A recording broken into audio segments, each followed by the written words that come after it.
Welcome to the Exportation Masterclass.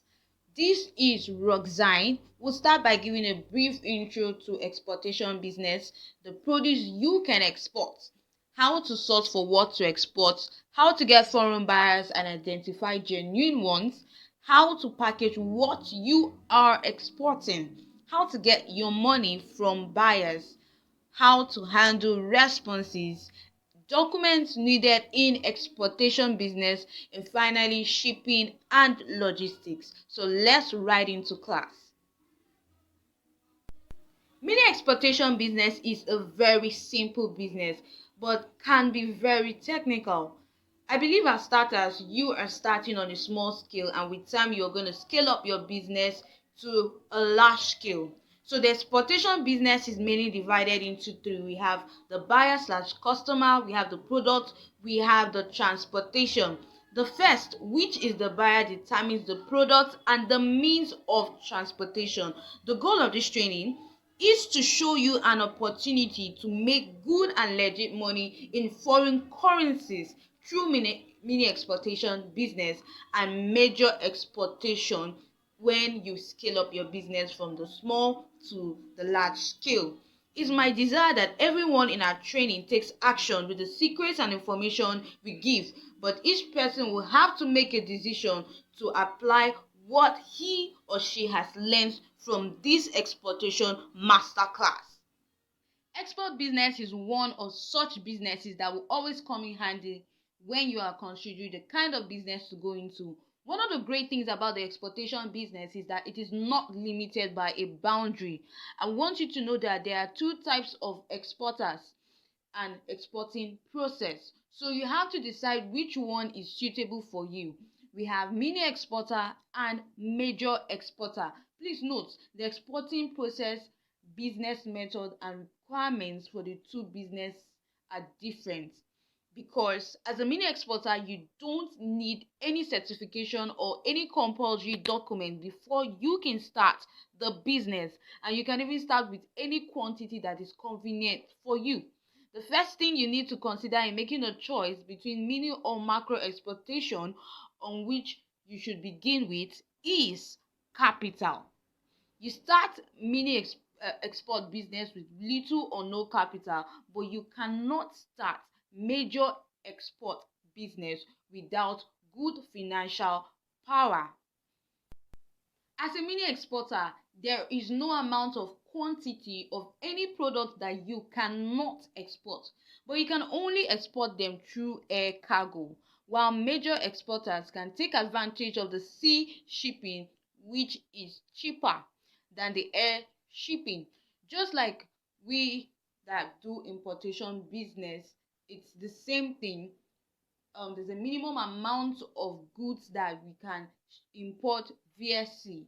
So if you do not meet up the minimum weight, you can't ship those products via sea. Same thing with exportation business. So if you're starting as a mini exporter, you have to know that it's not compulsory to have a registered public slash private limited liability company with CAC. It's not compulsory to register with Nigeria Export Promotion Council, that's NEPC. No much capital investment is required. You can operate as a part-time business. Kindly take note of the following before going into exportation business.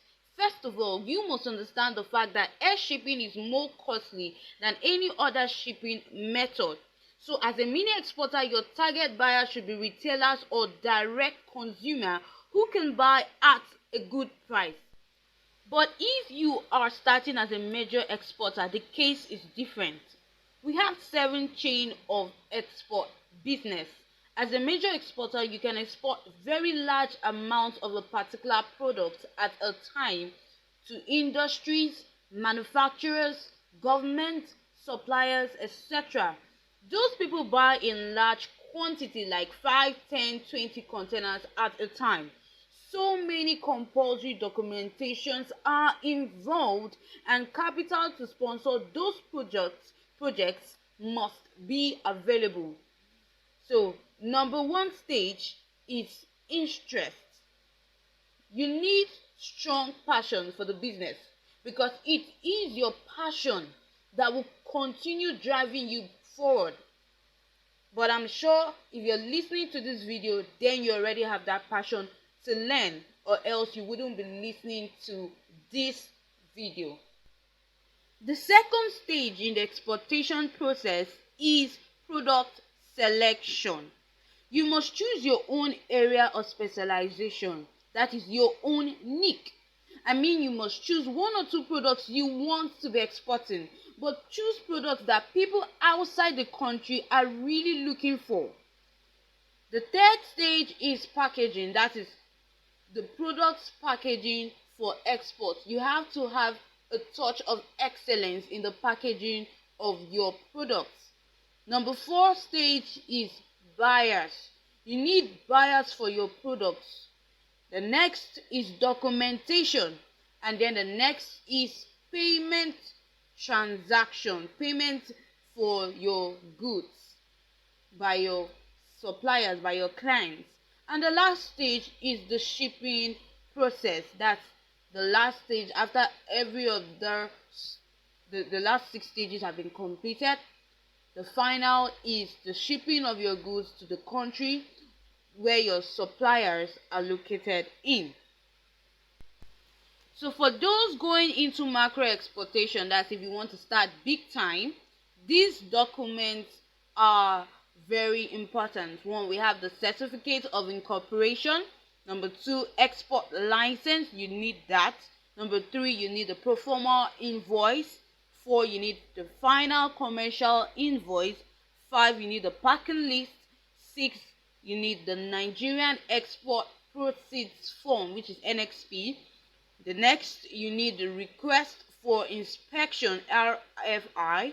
Then you need the letter of mandate, the bill of lading, and then the single goods declaration form, SGD. But all these aren't important for starters. Like if you are just starting the business as a micro exporter, you do not need all these documents. You can actually just hide under the canopy of shipping companies. There are so many shipping companies you can hide under if you can't go through the whole documentation process. If you are good at those areas, you'll be successful in export business. So we will concentrate our efforts on everything that is involved at each of this chain of exportation. I will skip the first stage, which is passion, because I know we all have it here. For you to be watching this video, for you to purchase this course, that means you have the passion to learn how to export products to other countries, how to make your products global. So let's go further to the second chain, which is product selection. Under product selection, let's look at the different categories of export products. Number 1 is manufactured goods. Okay, now Nigeria's export policy is focused on non-oil export sector, which comprises the following categories. We have aluminium, we have alcoholic beverages, we have chemicals, we have baby clothes, and all other products displayed on the screen.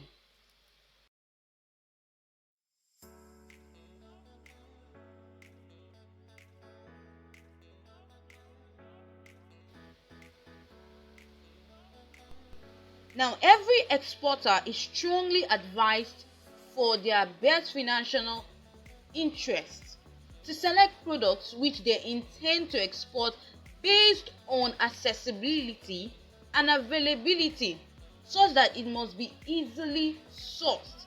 Now, the reason for this advice is so that every exporter can procure the export goods at a very cheap price for profit maximization, and also for the exporter to remain competitive in the international market. Now, export products should be procured from merchants who are based in rural areas where such products are either grown or produced. If the product is manufactured, hence the exporter should buy from the direct manufacturer if you can't produce it by yourself. So I know some of you even have farms in your village you can get these products from. And at the same time, with respect to the sensitiveness of export market requirements, prospective exporters are advised to source for products from product merchants that understand the export market requirements of the commodity in question. So whether you are starting as a mini or major exporter, you must make the choice of which products you want to be exporting. But I will advise you to choose products that you have at least a little background knowledge about its nature, so that you have a good knowledge about when it can get spoiled, how to preserve it, and how to package it in a way that it will not spoil before it gets to the destination. So the next chain is product packaging. What are the challenges you face getting proper Nigerian things here? It's a very big challenge. But in all, we have to face the challenge one by one. Especially, packaging is part of it.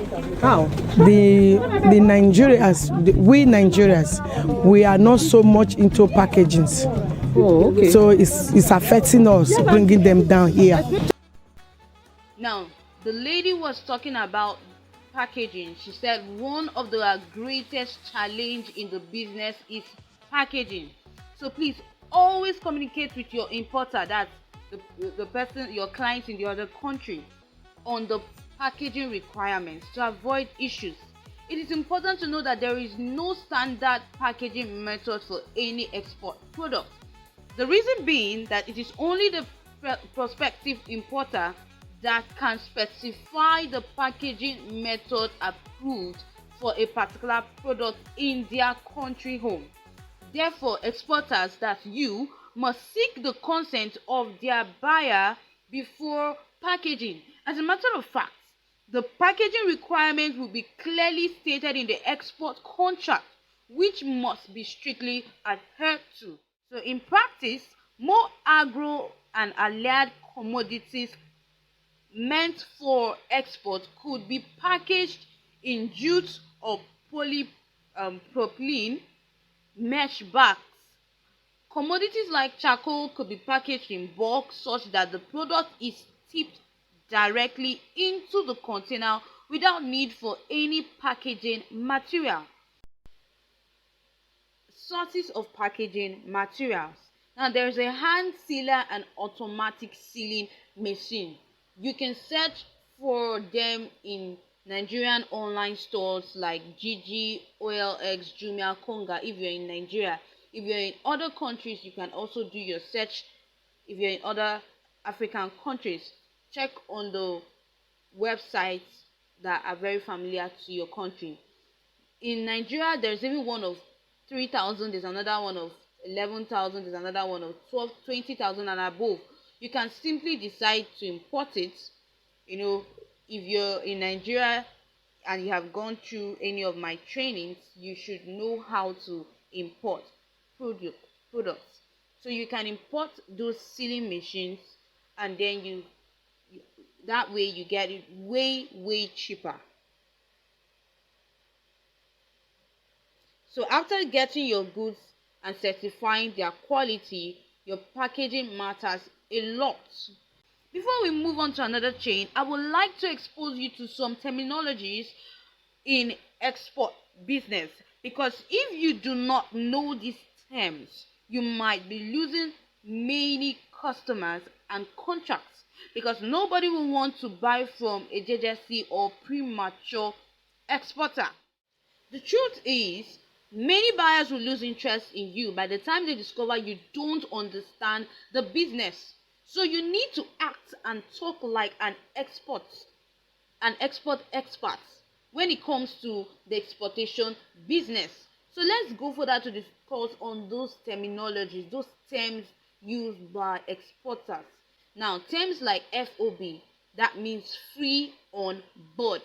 If a buyer asks you what is your FOB price, he or she is asking for the price of that particular commodity without you considering other external expenses such as freight, cargo insurance, and other costs and risks.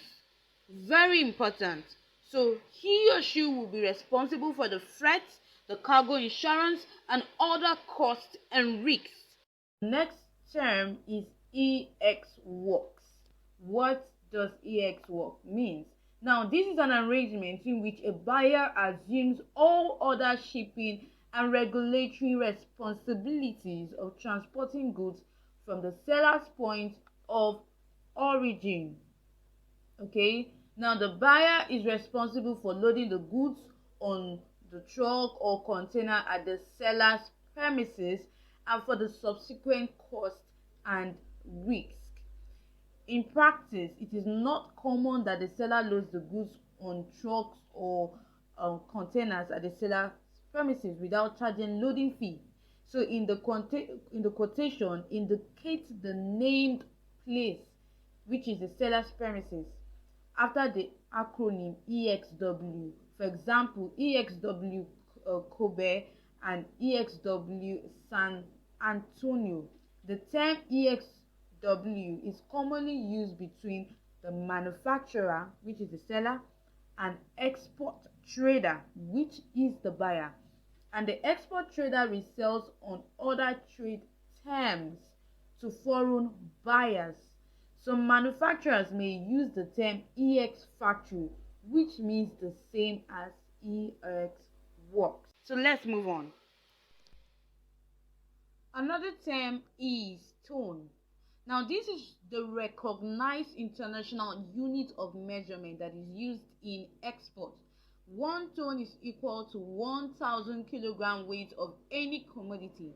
Hence, if a foreign buyer orders for 10-ton weights of goods, he is demanding for 10,000 kilogram weight of the product in question. Now, MT means metric ton. This could be used in place of ton. They both means the same thing in export. So you need to take note of these important terms. The term FCA is also used in the RoRo, which is the roll-on/roll-off services. In the export quotation, make sure you indicate the point of departure, that is loading, after the acronym FCA. For example, FCA Hong Kong, FCA Canada, etc. Some manufacturers may use the formal terms such as the FOT, which is free on truck, and FOR, which is free on rail, in selling to export traders. FCA is the name point of departure. Free carrier is the delivery of goods on truck, rail car, or container at the specified point of departure, which is usually the seller's premises, or a named railroad station, or a named cargo terminal, or into the custody of the carrier at the seller's expense. The point, which is the depot at origin, may or not be a customs clearance center. So the buyer is responsible for the main carriage or freight, the cargo insurance, and other costs and risks involved. In the air shipment, technically speaking, goods placed in the custody of an air carrier is considered as delivery on board the plane. In practice, many importers and exporters still use the term FOB in the air shipment. The word free alongside, also known as FAS, is a term used in international trade contracts that indicates that the seller must arrange for the goods purchased to be delivered next to a particular vessel in a particular port in order to be ready for transfer to a waiting ship. The buyer is responsible for the loading fee, the main carriage, cargo insurance, and other costs and risks. In the export quotation, make sure you indicate the port of origin, that's the loading, after the acronym FAS. For example, FAS New York, etc. The FAS term is popular in the break bulk shipments and with the importing countries using their own vessels.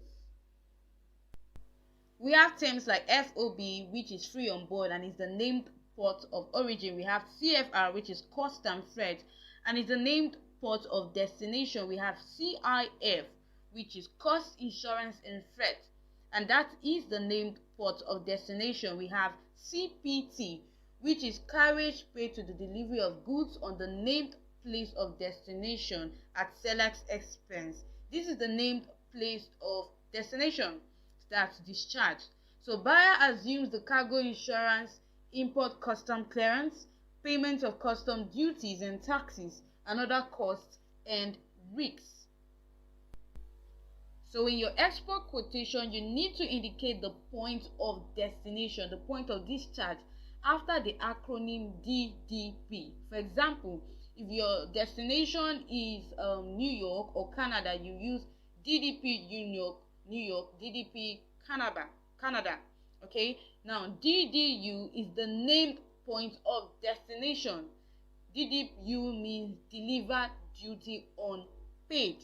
That means the delivery of goods and the cargo insurance to the final point at destination, which is often the project site or buyer's premises at the seller's expense, meaning that the buyer assumes the import customs clearance and payment of custom duties and taxes, while the seller may opt not to insure the goods at his or her own risk. In the export quotation, you have to indicate the point of destination.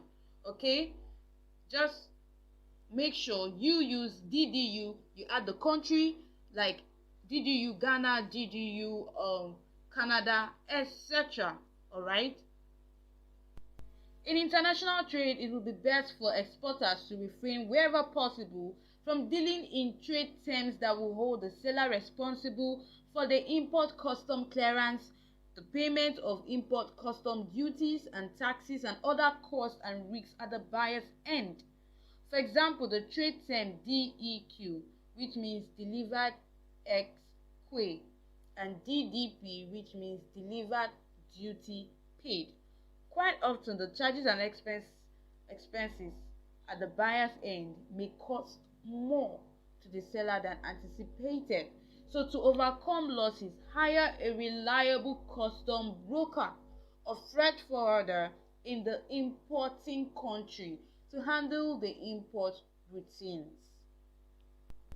Similarly, it will be best for importers not to deal in ex works, which will hold the buyers responsible for the export custom clearance, the payment of export custom charges and taxes, and other costs and risks at the seller's end. But note, if you're starting as a mini exporter, you don't really need most of these terms, but just familiarize yourself with them. But as a major exporter, you cannot escape using these languages. All right, so make sure you take time and go through all these terms that I've taken time to explain in this video.